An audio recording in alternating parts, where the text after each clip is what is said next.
Today we will start our biology class for 9th C. Now topic is classification of epithelial tissue.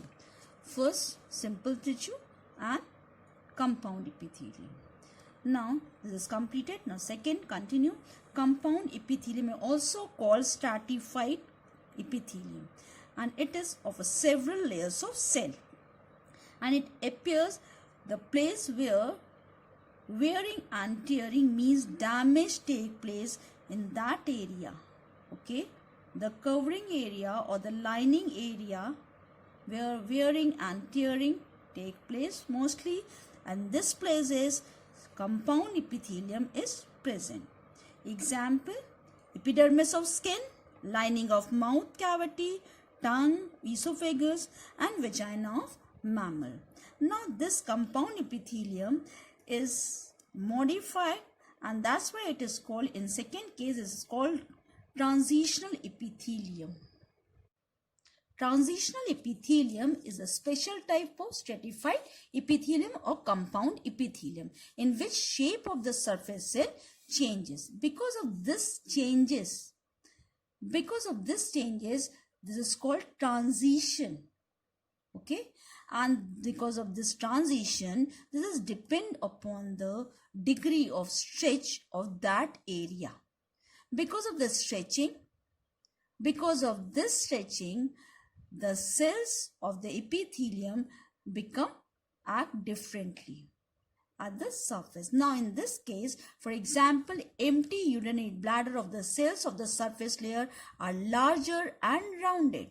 Okay, in empty urinary bladder, large and rounded surface cells are there. But when it is filled with the urine, the cells of the surface layer become flat.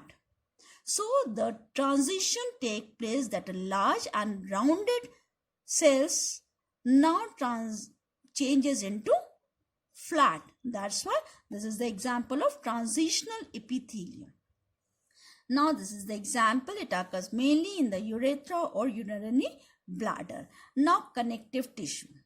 Now connective tissue, according to the intercellular substance or matrix inside the cell, this is divided further, okay, according to the nature of the matrix filled. In this case, connective tissue, large amount of intercellular substance or a matrix are there. That's why the many of the functions are there for the connective tissue.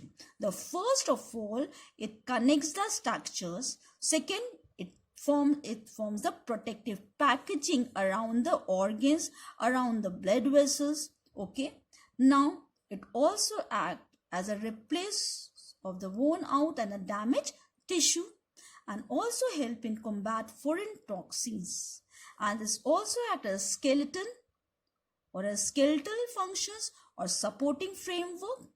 Okay, and according to the matrix, now these are the functions, general function of connective tissue.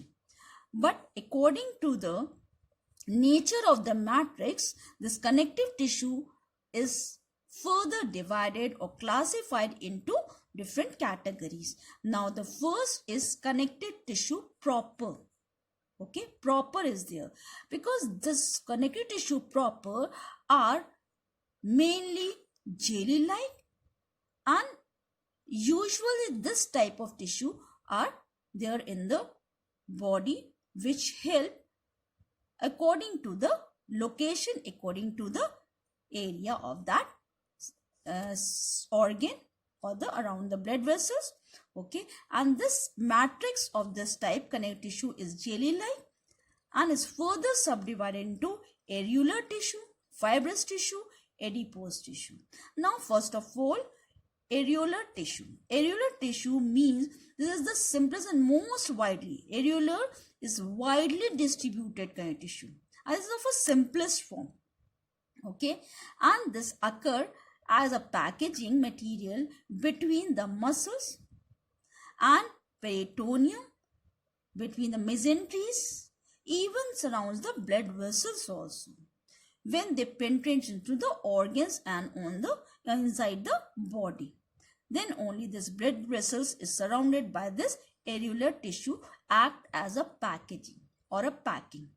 Okay, and the main role of this packing material, this is the packing material, even then this also plays a very important role in combating foreign toxin, and because of this it can react locally to produce inflammations.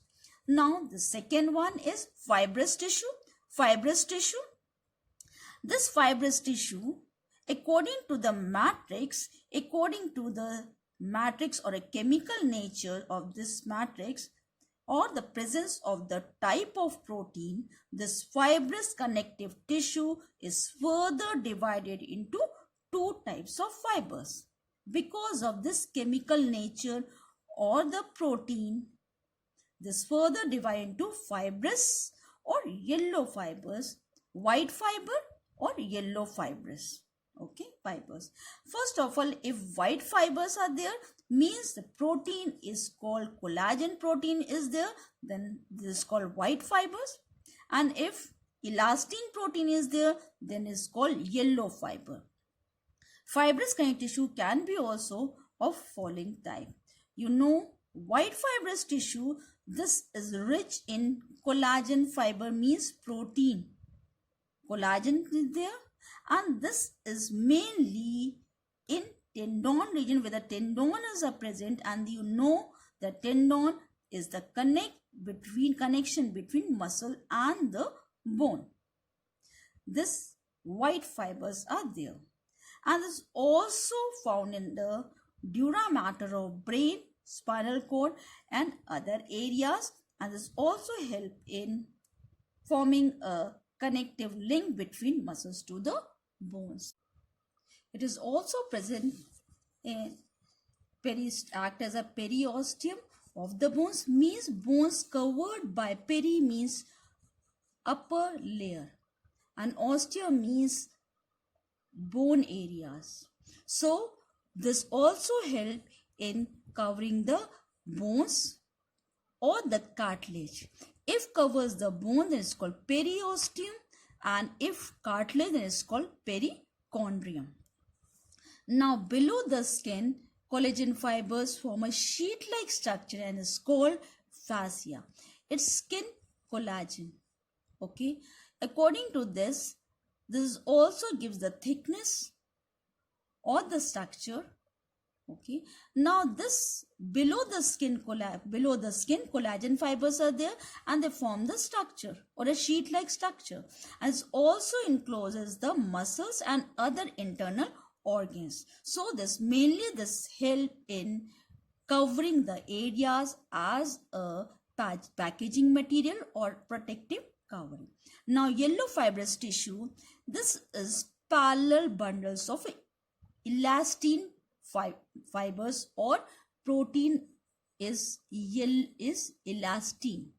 Protein is called elastin, and this protein, if this protein is present, elastin is there in a parallel bundle, it is called yellow fibrous tissue.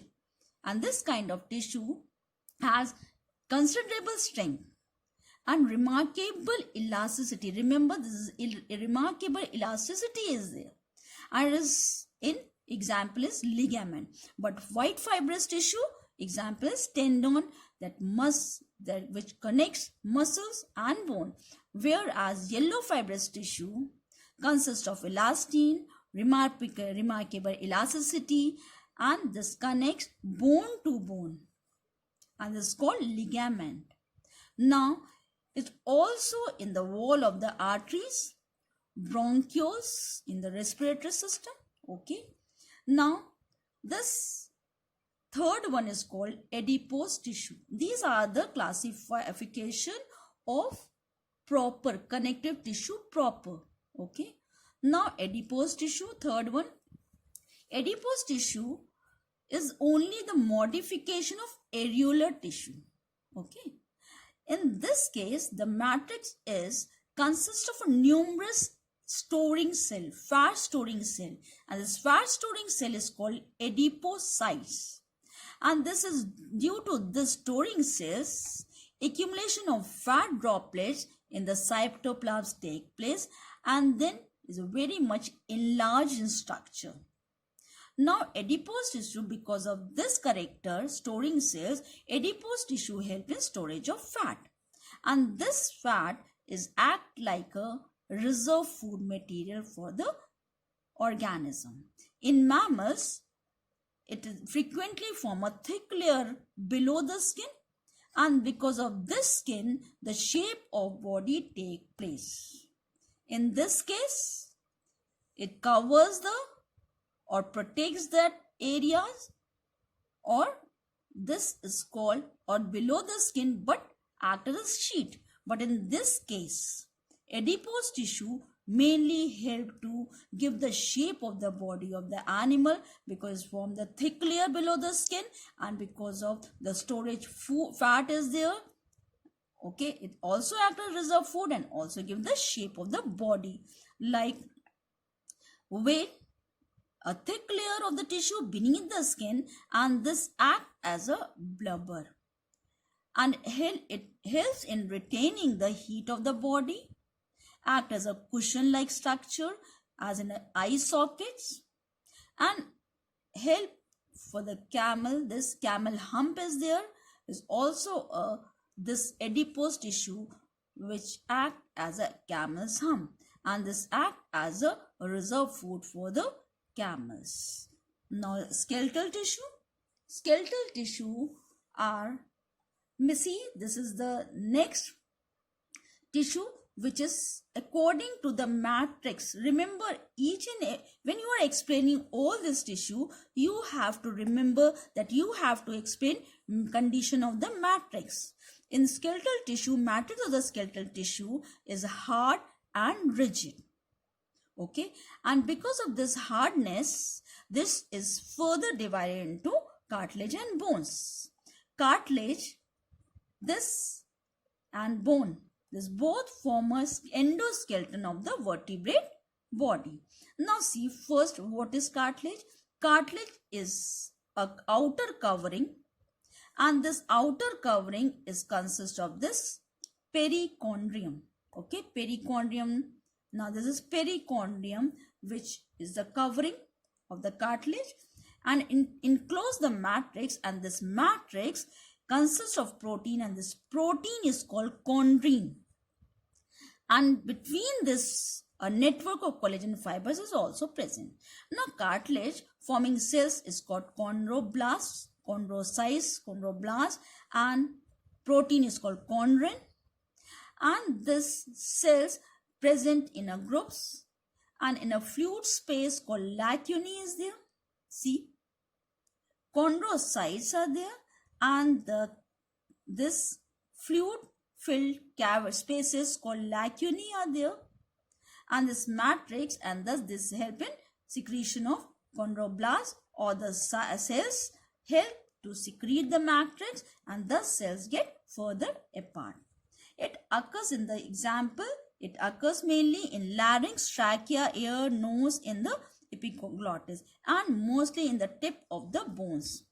Okay, and the tip of the bones of forelimb, hind limb. Okay, and in the internal in a vertebral column, you know what is vertebral column? In between this vertebral column, disc is there, and this disc is consists of this cartilage structure, or a soft structure, softer than the bone structure. And in embryonic skeleton, this bulk of embryonic skeleton is mainly consists of cartilaginous, and later on this cartilaginous structure is replaced by bones. Now second skeletal tissue is called bone, and the outer covering of bone is called periosteum. Perichondrium covers the cartilage, and periosteum covers the bone. Now ground substance or the matrix composed is called oocyne. In this, chondrine is there, protein, and here matrix is called oocyne, and in this oocyne, inorganic salt like calcium phosphate and calcium fluoride is impregnated into this oocyne. Because of this presence of this inorganic salt, this calcium phosphate and fluoride, this gives the strength and hardness of the bones.